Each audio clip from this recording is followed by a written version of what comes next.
si temen gue yang nyetir ini, dia ngeliat kiri kanan lah atas. Gue tanya, liatin apa sih? Udah sampai situ juga dia belum cerita. Akhirnya kita lanjut lah. Dia kayak ngeliat sesuatu gitu, lanjut sampai tujuan rumah masing-masing, baru dia cerita. Oh dia tadi ngeliat.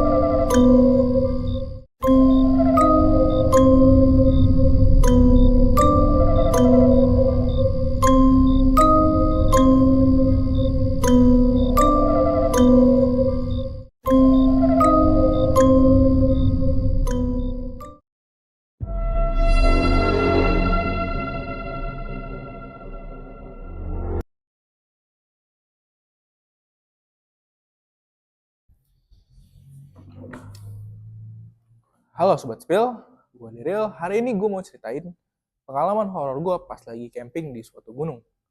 Jadi saat itu malam-malam sekitar jam 2 dan 3 subuh. Saat itu gue terbangun karena gue aus di tengah malam itu. Nah tapi saat gue mau cari persediaan air gue, itu sudah habis. Otomatis gue harus ke sumber air dong kalau mau minum. Nah di situ karena udah malam, posisinya juga dingin dan perlu ditemenin kalau ke sana, dan sumber airnya juga jauh, jadi gue bangunin teman gue yang lagi camping sama gue itu. Bro, bangun bro. Oke lah, dia bangun. Akhirnya 4 orang bangun, 2 orang tuh jaga tenda. Nah, akhirnya kita jalanlah ke tempat sumber air itu. Nah, tiba-tiba salah satu dari teman gue ini pas jalan ke sumber airnya berhenti. Padahal di jalan tuh kalau dari posisi gue ngeliat apa-apa, lihat kiri kanan segala macam. Nah saat itu dia bilang, jangan lihat situ, ada sesuatu. Kenapa? Tapi dia nggak bilang. Akhirnya kita lihat lah jalan lain di bagian kanan itu, nyampe lah kita di situ. Nah, kita sambil air, minum-minum dikit lah, sekalian tadi kita bawa piring-piring kotor dari camping. Oke, udah kan kita ambil, kita akhirnya bawa lagi barengan, turun. Dia berhenti lagi di jalan yang sama. Ada apa sih? Udah nggak apa-apa, jangan lihat sini intinya. Oke kan gitu. Turun lah kita akhirnya, kembali ke tenda, aman lah di situ. Nah, terus kita lanjut camping, besoknya kita muncak, itu aman, nggak ada apa-apa. Nah, tapi pas kita turun, kita udah nyampe base camp.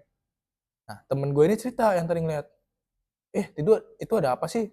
Menanyakan ke dia.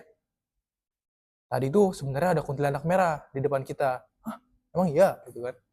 Ternyata dia tuh kayak ngalangin kita gitu di depan, kata dia. Nah, karena gara-gara itulah kita akhirnya nggak jadi lewat situ dan malah lewat jalan lain. Nah, terus juga setelah itu, pas di bagian kita sebelum nyampe base camp, itu pas udah malam banget kita turun, nah dia juga tiba-tiba ngeliat genderuwo di atas di samping-samping lembah-lembah itu. Nah lanjutlah kita turun, kita ke base camp, registrasi segala macam. Apa sih setelah registrasi, akhirnya kita turun pulang naik motor masing-masing. Nah kan itu otomatis jalannya gelap, tidak ada lampu apa-apa, dan itu jalanan pedesaan dan batu-batu segala macam. Nah tiba-tiba bensin teman saya ini habis karena dia isi bensinnya timingnya nggak pas di tengah-tengah itu. Karena yang lain udah duluan, jadi kita berdua dong sama teman gue ini yang bawa motor. Nah untungnya masih ada sinyal, kita nelpon lah karena bensin habis, untuk minta bensin dari teman kita yang udah nyampe atas. Akhirnya nyampe atas, turun lagi, isi lah. Nah pas isi itu kan diam dulu karena kiri kanan gelap, gak ada apa-apa, kita terang cuma gara-gara lampu senter. Si temen gue yang nyetir ini, dia ngeliat kiri kanan lah atas. Gue tanya, liatin apa sih? Udah sampai situ juga dia belum cerita. Akhirnya kita lanjut lah, dia kayak ngeliat sesuatu gitu, lanjut sampai tujuan rumah masing-masing, baru dia cerita. Oh dia tadi ngeliat kuntilanak terbang lompat-lompat di atas pohon-pohon itu. Wah, serem gak sih? Tapi untungnya gue pribadi gak ngeliat apa-apa sih saat itu. Jadi ya mungkin hati-hatilah kalau naik gunung. Oke, sekian dari cerita horor gue kali ini. Tentunya masih banyak cerita horor lainnya. Ditunggu ya. Dadah, see ya.